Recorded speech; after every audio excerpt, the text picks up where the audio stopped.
আসসালামু আলাইকুম ভিউয়ার্স, আশা করি সবাই ভালো আছেন। আজকে আমি আরো একটা মজাদার রেসিপি শেয়ার করব। রেসিপিটি হচ্ছে গ্রামীণ পদ্ধতিতে গরুর মাংস রান্না। তো আমি গরুর মাংসটা মাখিয়ে রান্না করব। গরুর মাংসটা তো অনেকভাবেই রান্না করা যায়, তো আমি আজকে ভিন্নভাবে তো আমি গরুর মাংসটা রান্না করার জন্য আমি এখানে 1 কেজির উপরে মাংস, তো আমি এখানে গরুর মাংস রান্না করার জন্য 1 মুঠো পেঁয়াজ আমি 1 টেবিল চামচ হলুদের গুঁড়া দিচ্ছি, 1 টেবিল চামচ ধনে গুঁড়া দিচ্ছি, 1 টেবিল চামচ মরিচের গুঁড়া দিচ্ছি। এখন আমি স্বাদ মতো লবণও দিয়ে দিই। লবণটা আপনারা বুঝে দিবেন। এখানে আমার পরিমাণ মতো লবণ দিয়েছি। এখানে আমি আদা বাটা, রসুন বাটা, জিরা বাটা, গরম মশলা বাটা সবগুলাই আমি 1 টেবিল চামচ করে দিয়ে দিই। এখানে আমি তেজপাতা, দারচিনি, এলাচ এই 3টি উপকরণও দিয়ে দিয়েছি। এখন আমি পরিমাণ মতো তেল দিয়ে হাতের সাহায্যে এই মাংসগুলাকে আমি মাখিয়ে নিব।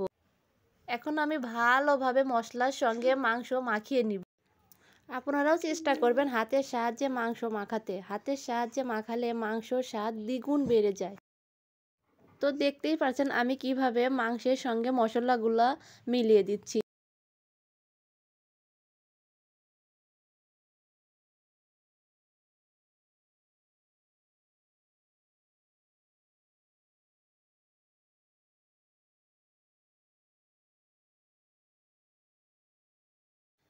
তো আমি কিন্তু এখানে মাংস মাখানোটা স্কিপ করিনি, পুরো ভিডিওটা আপনাদের সাথে শেয়ার করেছি।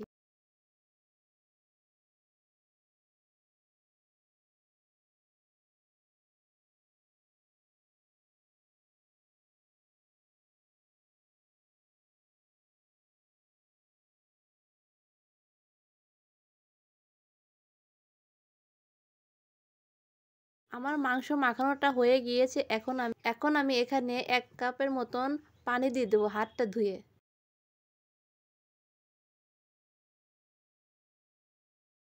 মাংসটা চুলায় দেওয়ার আগে আরেকটা কাজ করতে হবে। মাংসের টেস্টটা দ্বিগুণ করার জন্য আমি এখানে ভাজনা উঠাবো। এটা এক এক অঞ্চলে এক এক কথা বলে, তবে আমাদের অঞ্চলে ভাজনা উঠানোর জন্য আমি এখানে ফ্রাই প্যানে পরিমাণ মতো তেল দিয়েছি। এর মধ্যে পেঁয়াজ কুচি দিয়ে তো এটাকে আমি ভালোভাবে লাল করে ভেজে নিব। এখন আমি এর মধ্যে তেজপাতা দিয়ে একটু ভেজে নিব। এর মধ্যে আমি দারচিনি আর এলাচ দিয়ে ভেজে নিব এবং এর মধ্যে আমি জিরাও দিয়ে দিব। এগুলো দিয়ে আমি ভালোভাবে ভেজে নিব। যখন দেখবো লাল কালার হয়ে এসেছে তখন আমি নামিয়ে নিব। এরপরে আমি শিলপাটাতে এটা বেটে নিব, তবে ব্লেন্ডারেও বাটতে পারেন, তবে আমি শিলপাটাতে বেটে নিচ্ছি।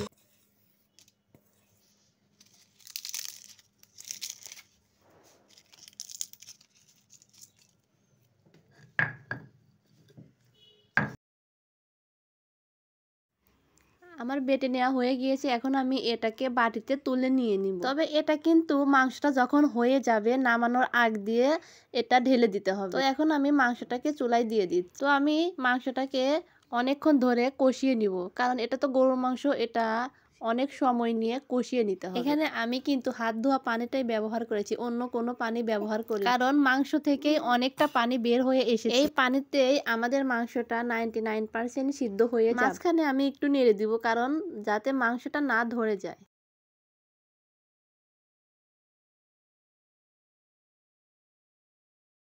এখন আমি এখানে কয়েকটা আলুর টুকরা দিয়ে দিচ্ছি। আলুগুলা দিয়ে এখন আমি ভালোভাবে নেড়ে চেড়ে ঢাকনি দিয়ে ঢেকে দিব।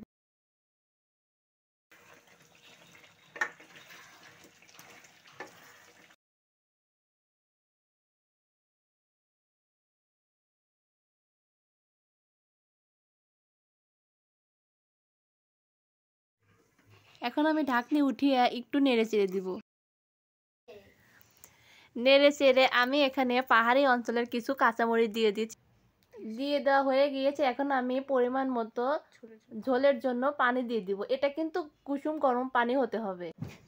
ঝোলের জন্য পানি দিয়ে নেড়ে চেড়ে আবার একটু ঢেকে দিব।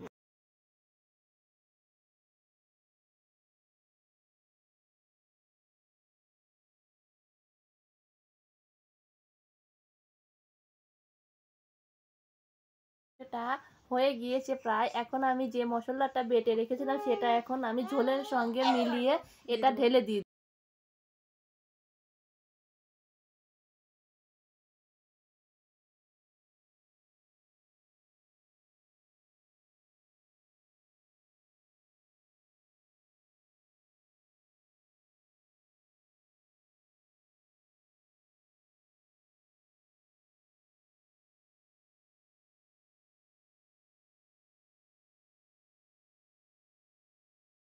এখন আমি কিছুক্ষণের জন্য মাংসটা ঢেকে রেখেছিলাম। তো এই যে আমার মাংসটা রান্না হয়ে গিয়েছে, এখন আমি চুলা থেকে নামিয়ে ফেলবো। তো সবাই ভালো থাকবেন, সুস্থ থাকবেন। আল্লাহ হাফেজ।